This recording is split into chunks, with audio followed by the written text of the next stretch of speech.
ನಮಸ್ಕಾರ ಎಲ್ಲರಿಗೂ. ಷೇರು ಮಾರುಕಟ್ಟೆ ವಾರದ ಕತೆ ವೈಭವ್ ಪಾಟೀಲ್ ಜೊತೆ ಈ ವಿಡಿಯೋನಾಗ ನಿಮ್ಮೆಲ್ಲರಿಗೂ ಸ್ವಾಗತ. ಈ ವಾರನಾಗ ಸ್ಟಾಕ್ ಮಾರ್ಕೆಟ್ದಾಗ ಏನೇನಾತಂತ ನೋಡೋಣ.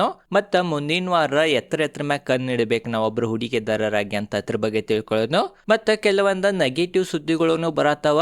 ಮತ್ತು ಮುಂದಿನ ವಾರನಾಗ ಏನು US ಮತ್ತು ಇರಾನದ ಯುದ್ಧ ನಡೆದೈತಿ ನಿಲ್ಲೋ ಸಂಭಾವನೆ ಏನೋ ಭಾಳ ಹೆಚ್ಚೈತಂತ ಒಂದು ಸುದ್ದಿ ಬರತೈತಿ. ಅದ ಕಾರಣ ಆ ಸುದ್ದಿ ಬಗ್ಗೆನೂ ಡೀಟೇಲ್ದಾಗ ಸರಳವಾಗಿ ಇವತ್ತಿನ ಈ ವಿಡಿಯೋನಾಗ ನಾವು ತಿಳ್ಕೊಳ್ಳೋಣ.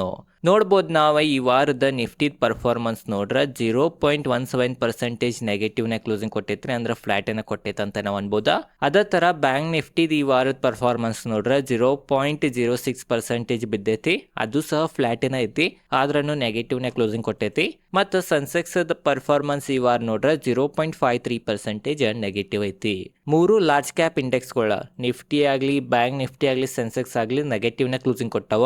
ಬಟ್ ಭಾಳ ನೆಗೆಟಿವ್ ಇದಾವಂತ ಅನ್ನಕ ಬರಂಗಿಲ್ಲ. ಅದೇ ಥರ ನಾವು ಮಿಡ್ ಕ್ಯಾಪ್ ಇಂಡೆಕ್ಸ್ ಈ ವಾರದ ಪರ್ಫಾರ್ಮೆನ್ಸ್ ನೋಡ್ಬೋದು ನೀವು ಇಲ್ಲಿ.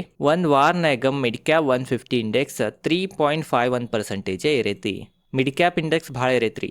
ಅದೇ ಥರ ನಾವು ಸ್ಮಾಲ್ ಕ್ಯಾಪ್ ಇಂಡೆಕ್ಸ್ ನೋಡ್ಬೋದು ನೀವು. ಸ್ಮಾಲ್ ಕ್ಯಾಪ್ 150 ಇಂಡೆಕ್ಸ್ ಒಂದು ವಾರನಾಗ 4.22% ಇರೈತಿ. ಮಿಡ್ ಕ್ಯಾಪ್ ಮತ್ತು ಸ್ಮಾಲ್ ಕ್ಯಾಪ್ ಸ್ಟಾಕ್ಗಳು ಭಾಳ ಏರಿದಾವ, ಭಾಳ ಇನ್ವೆಸ್ಟರ್ಸ್ಗೆ ರಿಟರ್ನ್ ಕೊಟ್ಟಿದ್ದಾವ.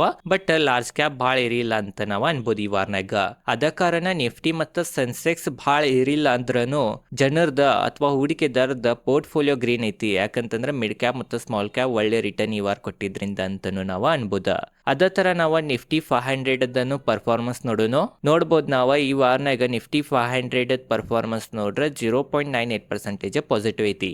ಇದೇನು 500 ಇಂಡೆಕ್ಸ್ ಇತ್ತಿದ ಭಾರತದ 500 ಕಂಪ್ನಿ, ಟಾಪ್ 500 ಕಂಪ್ನಿಯನ್ನ ರೀಪ್ರೆಸೆಂಟ್ ಮಾಡ್ತೈತ್ರಿ. ಅದ ಕಾರಣ ಈ ಒಂದು ಇಂಡೆಕ್ಸ್ ನೋಡೋದ್ರಿಂದ ಓವರ್ ಆಲ್ ಮಾರ್ಕೆಟ್ ಪರಿಸ್ಥಿತಿ ಯಾವ ತರ ಐತಂತ ನಮಗೆ ಗೊತ್ತಾಗ್ತೈತಿ.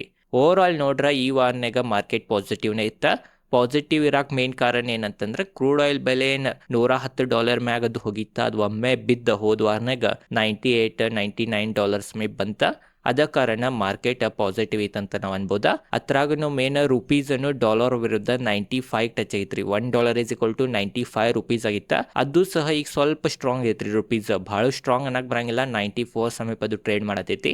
ಅದು ಒಂದು ಒಳ್ಳೆ ಸುದ್ದಿ ಆತ. ಅದ ಕಾರಣ ಮಾರುಕಟ್ಟೆ ಈ ತರ ಇರೈತಂತ ನಾವು ಅನ್ಬೋದ. ಅದ್ರಾಗೂ ಮೇನ್ ಮಾರ್ಕೆಟ್ ಆಲ್ರೆಡಿ ಬಾಳ್ ಬಿದ್ದಿತ್ತ.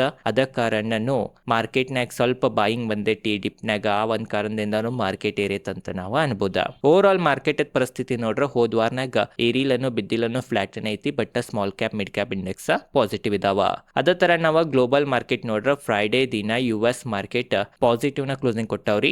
ಡೌ ಜೋನ್ಸ್ ನೋಡ್ಬೋದು 0.02% ಪಾಸಿಟಿವ್ ಐತಿ. S&P 500 0.84% ಪಾಸಿಟಿವ್ ಐತಿ. ನಾಸ್ಡ್ಯಾಕ್ 1.71% ಪಾಸಿಟಿವ್ ಐತಿ. US ಮಾರ್ಕೆಟ್ ಫ್ರೈಡೇ ದಿನ ಪಾಸಿಟಿವ್ ಕ್ಲೋಸಿಂಗ್ ಕೊಟ್ಟಿದ್ರಿಂದ ಇದು ಒಂದು ಒಳ್ಳೇದನ್ನ ಅಂತ ನಾವು ಅನ್ಬೋದ.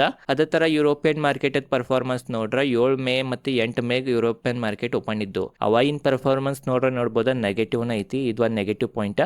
But European market negative closing ಕೊಟ್ಟೈತಿ, ಅದ 8 ಮೇ ಕೊಟ್ಟೈತ್ರಿ. ಬಟ್ US ಮಾರ್ಕೆಟ್ 9 ಮೇದ ಡೇಟ್ ಐತಿ. US ಮಾರ್ಕೆಟ್ ಪಾಸಿಟಿವ್ ಇರೋ ಕಾರಣ ಪಾಸಿಟಿವ್ನ ಅಂತ ನಾವು ಕನ್ಸಿಡರ್ ಮಾಡ್ಬೋದ.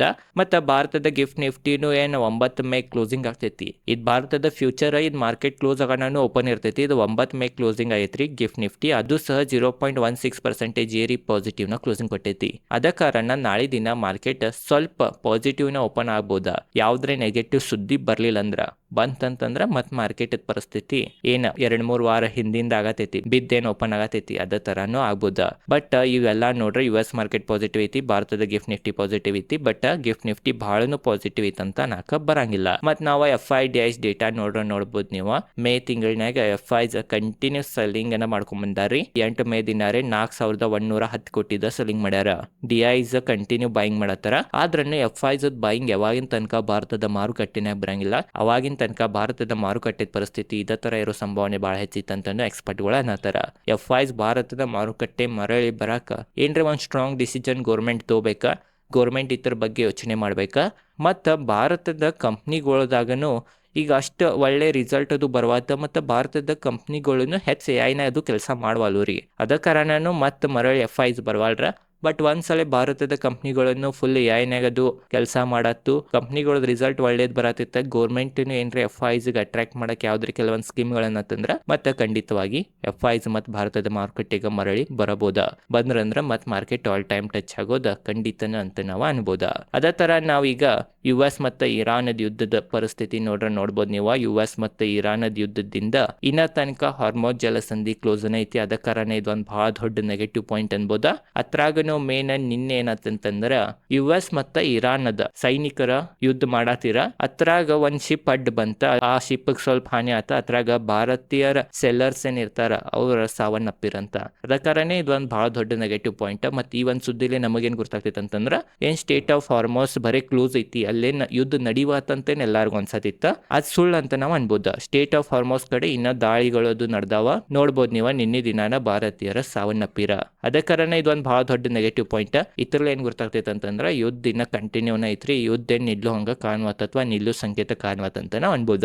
ಮತ್ತೊಂದ್ ಸುದ್ದಿ ಏನಂತಂದ್ರ ಡೊನಾಲ್ಡ್ ಟ್ರಂಪ್ ಅವರ US ಪ್ರೆಸಿಡೆಂಟ್ ಡೊನಾಲ್ಡ್ ಟ್ರಂಪ್ ಅವರ 14 ಮತ್ತು 15 ಮೇಗ ಚೀನಾಗ ಹೋಗೋರಿದ್ದಾರೆ. ಚೀನಾ ವಿಸಿಟ್ ಮಾಡೋರಿದ್ದಾರ. ಚೀನಾ ವಿಸಿಟ್ ಏನ್ರಿ ಡೊನಾಲ್ಡ್ ಟ್ರಂಪ್ ಅವ್ರು ಮಾಡಿರಂತಂದ್ರೆ ಇರಾನದ ಯುದ್ಧ ನಿಲ್ಲೋ ಸಂಭಾವನೆ ಬಾಳ ಹೆಚ್ಚೈತಂತ ನಾತರ. ಯಾಕಂತಂದ್ರೆ ಚೀನಾದ ಎಲ್ಲಾಕಿಂತ ಸ್ನೇಹಿತ ಬೆಸ್ಟ್ ಫ್ರೆಂಡ್ ಯಾರಂತಂದ್ರೆ ಇರಾನ್. ಅದ ಕಾರಣ US ಪ್ರೆಸಿಡೆಂಟ್ ಡೊನಾಲ್ಡ್ ಟ್ರಂಪ್ ಅವರು ಮತ್ತೆ ಚೀನಾ ಪ್ರೆಸಿಡೆಂಟ್ ಶಿ ಜಿಂಪಿಂಗ್ ಅವ್ರು ಮೀಟ್ ಆಗೋಣ. ಈ ಯುದ್ಧದ ಬಗ್ಗೆ ಮಾತಾಡ್ಬೋದ. ಸ್ಟೇಟ್ ಆಫ್ ಹಾರ್ಮೋಸ್ ಏನ್ ಕ್ಲೋಸ್ ಐತಿ ಅದನ್ನ ಓಪನ್ ಮಾಡೋದ್ರ ಬಗ್ಗೆ ಮಾತಾಡ್ಬೋದು ಅಂತ ಅನುಮಾನ ಹಚ್ಚಿದಾರ. ಈಗಿನ ತನಕ USA ಪಾಕಿಸ್ತಾನ ಕೂಡ ಮಾತಾಡತ್ತಿತ್ತ. ಪಾಕಿಸ್ತಾನನ ಒಂದ್ ಟೆರರ್ ದೇಶ ಐತಿ, ಪಾಕಿಸ್ತಾನನ ಏನು ಉಪಯೋಗ ಇಲ್ದಿದ್ದ ದೇಶ ಐತಿ. ಅಂತ ದೇಶ ನಡಕ್ ಮಾತುಕತೆ ನಡೀತಂತಂದ್ರ ಏನು ಒಂದ್ ಹಾದಿ ಬರಂಗಿಲ್ಲ ಅಂತ ಎಲ್ಲಾರ್ಗು ಗುರ್ತೈತ. ಅದ ತರಾನ ಆತ್ರಿ. ಬಟ್ ಈಗ US ಚೀನಾ ಜೊತೆ ಮಾತಾಡೋದೈತಿ. ಚೀನಾ ನಿಮಗ್ ಗುರ್ತನೇ ಐತಿ, ಆರ್ಥಿಕತೆನ 2ನೇ ದೊಡ್ಡ ದೇಶ ಐತ್ರಿ ಚೀನಾ. ಅದ ಕಾರಣ US ಪ್ರೆಸಿಡೆಂಟ್ ಚೀನಾ ಜೊತೆ ಮಾತಾಡ್ಯಾರಂತಂದ್ರೆ ಏನ್ರೆ ಒಳ್ಳೆ ಹಾದಿ ಬರ್ಬೋದಂತ ನಾತರ. ಮತ್ ಚೀನಾದ ಹೇಳಿಕೆ ಇರಾನ್ ಅನ್ನು ಪಾಲನೆ ಮಾಡ್ತೈತಿ. ಅದ ಕಾರಣ ನೋಡ್ಬೇಕ ಈ ವಿಸಿಟ್ ದಿಂದ ಇರಾನ್ ಮತ್ತು US ಯುದ್ಧ ನಿಲ್ಬಹುದಂತ ಅನುಮಾನ ಹಚ್ಚಿದಾರ. ಅದ್ರಾಗೂ ಮೇನ್ US ಗನು ಈ ಯುದ್ಧದಿಂದ ಬಹಳ ನಷ್ಟ ಆಗೈತಂತ್ರಿ. ಏನ್ ಒಂದ್ ವರ್ಷದ ನಾಸಾದ್ ಬಜೆಟ್ ಇರ್ತೈತಿ ಅಷ್ಟ್ ಬರೇ ಈ ಯುದ್ಧನಾಗನ ಖರ್ಚಾಗೈತಂತ US ಹಣ.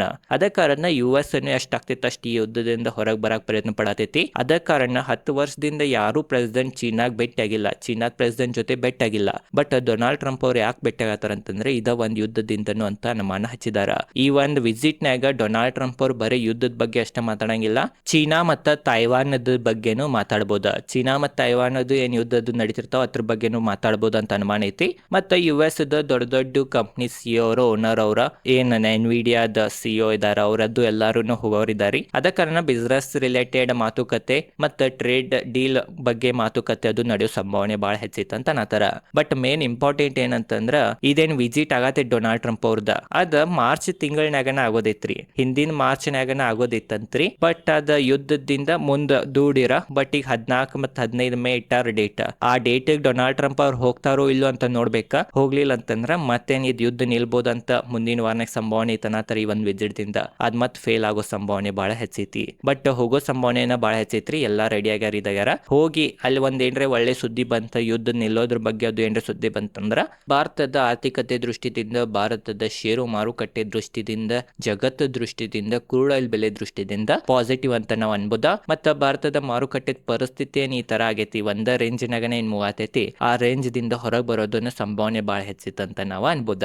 ಮತ್ ನಾವ ಕ್ರೂಡ್ ಆಯಿಲ್ ಬೆಲೆ ನೋಡ್ಬೋದು ನೀವು. ಕ್ರೂಡ್ ಆಯಿಲ್ ಬೆಲೆ ಮತ್ತ $100 ಸಮೀಪನ ಐತಂತ ನಾವ್ ಅನ್ಬೋದ. ನೋಡ್ಬೋದ WTI ಕ್ರೂಡ್ ಆಯಿಲ್ $95.42 ಟ್ರೇಡ್ ಆಗತೈತಿ. ಬ್ರೆಂಟ್ ಕ್ರೂಡ್ ಆಯಿಲ್ $101 ಮೇಲೆ ಟ್ರೇಡ್ ಮಾಡತೈತಿ. ಅದ ಕಾರಣ ಇನ್ನ ಕ್ರೂಡ್ ಆಯಿಲ್ $90 ರಿಂದ $100 ಸಮೀಪನ ಟ್ರೇಡ್ ಆಗತೈತಿ. ಇದಕ್ಕ ಬಹಳನ ಒಳ್ಳೇದಂತ ನಾಕ್ ಬರಂಗಿಲ್ಲ. ಇನ್ನ ಕೆಳಗ್ ಬರ್ಬೇಕ್ರಿ ಕ್ರೂಡ್ ಆಯಿಲ್ ಬೆಲೆ ಅಂದ್ರನ್ನ ಪಾಸಿಟಿವ್. ಮತ್ತೊಂದೇನ್ ಸುದ್ದಿ ಬರತೈತಿ ಅಂತಂದ್ರ ಭಾರತದಾಗ ಪೆಟ್ರೋಲ್ ಮತ್ತೆ ಡೀಸೆಲ್ ಬೆಲೆ ಹೆಚ್ಚಾಗೋ ಸಂಭಾವನೆ ಬಾಳ ಹೆಚ್ಚೈತಂತ ಎಲ್ಲಾ ಎಕ್ಸ್ಪರ್ಟ್ ಗಳು ಅನುಮಾನ ಹಚ್ಚಿದಾರ. ಇದ್ ಬರೀ ಅನುಮಾನ ರೀ, ಆಗತೈತಂತ 100% ಇಲ್ಲ. ಎದಕ್ಕೆ ಅನುಮಾನ ಹಚ್ಚಿದಾರ ಅಂತಂದ್ರ ನೋಡ್ಬೋದು ನೀವು. ಏನ್ ಇದ್ ಮಿಡಲ್ ಈಸ್ಟ್ನಾಗ ಟೆನ್ಷನ್ ಹೆಚ್ಚಾಗೈತಿ, ಏನ್ US ಮತ್ತು ಇರಾನ್ ಯುದ್ಧ ಸ್ಟಾರ್ಟ್ ಆಗೈತಿ, ಅದರಿಂದ ಏನ್ ಕ್ರೂಡ್ ಆಯಿಲ್ ಬೆಲೆ ಅದು ಭಾಳ ಇರೈತಿ. ಅದರಿಂದ ಇಂಪೋರ್ಟ್ ಮಾಡೋದು ಕಾಸ್ಟ್ ಭಾಳ ಬರತೈತ್ರಿ ಕ್ರೂಡ್ ಆಯಿಲ್. ಆ ಇಂಪೋರ್ಟ್ ಮಾಡೋ ಕಾಸ್ಟ್ ಭಾಳ ಬರೋದ್ರಿಂದ ಏನ್ ಇವು ಕಂಪ್ನಿಗಳು ಇದ್ದಾವ, ಇಂಡಿಯನ್ ಆಯಿಲ್, BPCL, HPCL, ಇವಕ್ಕೆಲ್ಲ 30,000 ಕೋಟಿದ ನಷ್ಟವನ್ನ ಅನುಭವಿಸ್ಬೇಕಾಗೈತಂತ್ರಿ. ಅದೇ ಕಾರಣ ಅವು ಕಂಪ್ನಿಗಳ ನಷ್ಟರೇ ಅನುಭವಿಸಂಗಿಲ್ಲ. ಈಗ ಸದ್ಯ ನಷ್ಟ ಅನುಭವಿಸಿರನು ಮುಂದೆ ಬಡ್ಡಿ ಸಕಟ್ ವಸೂಲಿ ಮಾಡಬಹುದಂತ ಒಂದು ಅನುಮಾನ. ಅದ ಕಾರಣ ಇಷ್ಟು ನಷ್ಟ ಇವು ಕಂಪ್ನಿಗಳಿಗೆ ಆಗತ್ತೈತಂತಂದ್ರ ಫ್ಯೂಚರ್ನಾಗ ಇವು ಕಂಪ್ನಿಗಳ ಪೆಟ್ರೋಲ್ ಡೀಸೆಲ್ ಬೆಲೆ ಏರಿಸಿ ಈ ನಷ್ಟವನ್ನ ಕವರ್ ಮಾಡಬಹುದಂತ ಒಂದು ಎಕ್ಸ್ಪರ್ಟ್ಗಳ ಅಂದಾಜು ಹಚ್ಚಿದಾರ. ಬಟ್ ಇನ್ನರೇ ಹೆಚ್ಚಾಗಿಲ್ಲ. ಗೋರ್ಮೆಂಟ್ದನ್ನು ನಿರ್ಧಾರ ಏನಿರ್ತೈತಿ ಅಂತ ನೋಡ್ಬೇಕಾ, ಅಥವಾ ಏನ್ ಡಿಸಿಷನ್ ತೋತಾವ ಇವೆಲ್ಲ ಕಂಪ್ನಿಗಳಂತನೂ ನಾವ ನೋಡ್ಬೇಕ. ಮತ್ ನಾವ ಗೋಲ್ಡ್ ಬೆಲೆ ನೋಡ್ಬೋದ. ಗ್ಲೋಬಲ್ನಾಗ ಗೋಲ್ಡ್ ಬೆಲೆ $4,715 ನಡೆದೈತ್ರಿ. ಮತ್ತು ಭಾರತದ ಮಾರುಕಟ್ಟೆನಾಗ 10 ಗ್ರಾಮ್ ಗೋಲ್ಡ್ 24 ಕ್ಯಾರೆಟ್ ಬೆಲೆ 1,55,000 ರೂಪಾಯಿ ನಡೆದೈತಿ. 1,55,000 ಮ್ಯಾಗನ ಗೋಲ್ಡ್ ಟ್ರೇಡ್ ಆಗತೈತೆ ಅಂತ ನಾವು ಅನ್ಬೋದ. ಸಿಲ್ವರದ ಬೆಲೆ ಗ್ಲೋಬಲ್ ಮಾರ್ಕೆಟ್ದಾಗ ನೀವು ನೋಡ್ಬೋದಾ $80 ಸಮೀಪ ಟ್ರೇಡ್ ಆಗತೈತಿ. ಅದ ಕಾರಣ ಅಲ್ಲೇ ಗೋಲ್ಡ್ ಮತ್ತು ಸಿಲ್ವರ್ ಇದಾವಂತ ನಾವು ಅನ್ಬೋದಾ. ಬಟ್ ಸದ್ಯ ನಾವು ಗೋಲ್ಡ್ ಮತ್ತು ಸಿಲ್ವರದ ಪರಿಸ್ಥಿತಿ ನೋಡ್ರೆ ಏರಿದಾವ್ರಿ. ಯಾಕೆ ಏರಿದಾವ ಅನ್ನಕ್ಕೆ ಮೇನ್ ಕಾರಣ ಡಾಲರ್ ಇಂಡೆಕ್ಸ್. ಡಾಲರ್ ಇಂಡೆಕ್ಸ್ ಹೋದ ತಿಂಗಳ ಅಥವಾ 2-3 ತಿಂಗಳ ಸ್ಟ್ರಾಂಗ್ ಇತ್ತ, ಅದ್ ನೋಡ್ಬೋದು ಈಗ ಸ್ವಲ್ಪ ವೀಕ್ ಐತಿ. 97 ಡಾಲರ್ ಇಂಡೆಕ್ಸ್ ಈಗ ಟ್ರೇಡ್ ಆಗತೈತಿ. ಅದ ಕಾರಣ ಯಾವಾಗೂ ಡಾಲರ್ ವೀಕ್ ಆತಂದ್ರೆ ಗೋಲ್ಡ್ ಮತ್ತು ಸಿಲ್ವರ್ ಒಳ್ಳೆ ರಿಟರ್ನ್ ಕೊಡ್ತಾವ. ಈಗ ಸದ್ಯ ಡಾಲರ್ ವೀಕ್ ಆಗತೈತಿ, ಅದ ಕಾರಣ ಗೋಲ್ಡ್ ಮತ್ತು ಸಿಲ್ವರ್ ಬೆಲೆ ಮತ್ತೆ ಇರತೈತೆ ಅಂತನೂ ನಾವು ಅನ್ಬೋದ. ಮತ್ತು ಡಾಲರ್ ಮತ್ತು ರುಪೀಸ್ ನೋಡ್ಬೋದು ನೀವು. $1 = 94.43 ನಡೆದೈತ್ರಿ. 95 ಸಮೀಪ ಹೋಗಿತ್ತ, ಬಟ್ ಹಿಂಗೆ ಮತ್ತೆ ಕೆಳಗೆ ಬಂದೈತಿ. ಸ್ವಲ್ಪ ರುಪೀಸ್ ಡಾಲರ್ ವಿರುದ್ಧ ಸ್ಟ್ರಾಂಗ್ ಐತಂತ ನಾವು ಅನ್ಬೋದ. ಬಟ್ ಭಾಳನೂ ಆಗೈತಂತ ನಾಕ ಬರಂಗಿಲ್ಲ. ಮತ್ತು ಬಿಟ್ಕಾಯಿನ್ ಬೆಲೆ ನೋಡ್ಬೋದ. ಬಿಟ್ಕಾಯಿನ್ ಅನ್ನು ಪಾಸಿಟಿವ್ ಐತ್ರಿ. ನೋಡ್ಬೋದು ನೀವು. 1 ಬಿಟ್ಕಾಯಿನ್ = $80,753 ನಡೆದೈತಿ 1 ಬಿಟ್ಕಾಯಿನ್ ಬೆಲೆ ಅಂತ ನಾವು ಅನ್ಬೋದ. ಮತ್ತು ನಾವು ಮುಂದಿನ ವಾರನಾಗ ಯಾವ್ದ್ರ ಹಾಲಿಡೇ ಇದಾವಂತ ನೋಡ್ರೆ ಮುಂದಿನ ವಾರನಾಗ ಯಾವುದು ಹಾಲಿಡೇ ಇಲ್ರಿ. ನೆಕ್ಸ್ಟ್ ಹಾಲಿಡೇ ಡೈರೆಕ್ಟ್ 28 ಮೇಗ್ ಐತಿ. ಅದ ಕಾರಣ ಮುಂದಿನ ವಾರ ಸ್ಟಾಕ್ ಮಾರ್ಕೆಟ್ ಓಪನ್ ಅನ್ನ ಇರ್ತೈತಿ. ಓವರ್ ಆಲ್ ಮೇನ್ ನಾವು ಒಬ್ರು ಹೂಡಿಕೆದಾರರಾಗಿ ಡೊನಾಲ್ಡ್ ಟ್ರಂಪ್ ಅವ್ರದ್ದೇನು ವಿಸಿಟ್ ಐತಿ, ಆ ವಿಸಿಟ್ ಮ್ಯಾಕ್ ಕಣ್ಣಿಡ್ಬೇಕಾ. ಆ ವಿಸಿಟ್ನ ಏನೇನು ಮಾತುಕತೆ ಆಗ್ತಾವಂತ ನೋಡ್ಬೇಕಾ. ಯಾಕಂತಂದ್ರೆ ಇದೊಂದು ಹಿಸ್ಟೋರಿಕಲ್ ವಿಸಿಟ್ ಅನ್ನ ಅನ್ಬೋದ. 10 ವರ್ಷಕ್ಕಿಂತ ಹೆಚ್ಚಾತಂತ್ರಿ. US ಪ್ರೆಸಿಡೆಂಟ್ ಚೀನಾ ವಿಸಿಟ್ ಅನ್ನ ಮಾಡಿರ್ಕ್ಲಿಯರ, ಬಟ್ ಡೊನಾಲ್ಡ್ ಟ್ರಂಪ್ ಅವ್ರು ಮಾಡತ್ತಾರ. ಅದ ಕಾರಣ ಇದೊಂದು ಇಂಟ್ರೆಸ್ಟಿಂಗ್ ವಿಸಿಟ್ ಅನ್ನ ಅಂತ ಅನ್ಬೋದ. ಅದ್ರ ಮ್ಯಾಗನ ಒಬ್ರು ಹೂಡಿಕೆದಾರರಾಗಿ ಕಣ್ಣಿಡ್ಬೇಕಾ. ಅಲ್ಲಿಂದ ಏನ್ ಸುದ್ದಿ ಬರ್ತೈತಿ ಆದ ಸುದ್ದಿ ಮ್ಯಾಗ ಮಾರ್ಕೆಟ್ ರಿಯಾಕ್ಷನ್ ತೋರಿಸ್ಬೋದಂತ ನನಗನಿಸ್ತೈತಿ. ನಿಮಗೇನು ಅನಿಸ್ತೈತೆ ಅಂತ ಕಮೆಂಟ್ ಸೆಕ್ಷನ್ ತಿಳಿಸ್ರಿ. ಈ ಸಂಡೇ ನೀವು ಫ್ರೀ ಇದ್ರಿ ಅಂತಂದ್ರೆ ನನ್ನ ಚಾನಲ್ನಾಗ ಹೋಗಿ ಹಿಂದಿನ ವಿಡಿಯೋಗಳನ್ನು ನೋಡ್ರಿ. ಈ ವಾರನಾಗ ನಾ ಸ್ಟಾಕ್ ಮಾರ್ಕೆಟ್ ಬಗ್ಗೆ ಭಾಳ ಒಳ್ಳೆ ವಿಡಿಯೋಗಳು ಹಾಕೇನಿ. ಅದ ಕಾರಣ ಈ ಸಂಡೇ ನೀವು ಫ್ರೀ ಇದ್ರಿ ಅಂತಂದ್ರೆ ಖಂಡಿತವಾಗಿ ಆ ವಿಡಿಯೋಗಳನ್ನು ಹೋಗಿ ನೋಡ್ರಿ. ಹಣವನ್ನು ಕೊಟ್ಟರು ಆ ಥರ ನಿಮಗೆ ಯಾರೂ ತಿಳಿಸಂಗಿಲ್ಲ. ಇದೈತಿ ಇವತ್ತಿನ ವಿಡಿಯೋ ಚಲೋ ವಿಡಿಯೋಗೆ ಲೈಕ್ ಮಾಡಿರಿ. ಇದೇ ಥರ ಸ್ಟಾಕ್ ಮಾರ್ಕೆಟ್ ರಿಲೇಟೆಡ್ ಕನ್ನಡದಾಗ ವಿಡಿಯೋ ನೋಡೋದೇನ್ರೆ ನಿಮಗೆ ಇಂಟ್ರೆಸ್ಟ್ ಇದ್ರೆ ಈ ಚಾನಲ್ಗೆ ಸಬ್ಸ್ಕ್ರೈಬ್ ಮಾಡಿರಿ. ಮತ್ತು ಕಮೆಂಟ್ನಾಗ ಥ್ಯಾಂಕ್ ಯು ಅಂತ ಕಮೆಂಟ್ ಮಾಡಿರಿ. ಧನ್ಯವಾದಗಳು.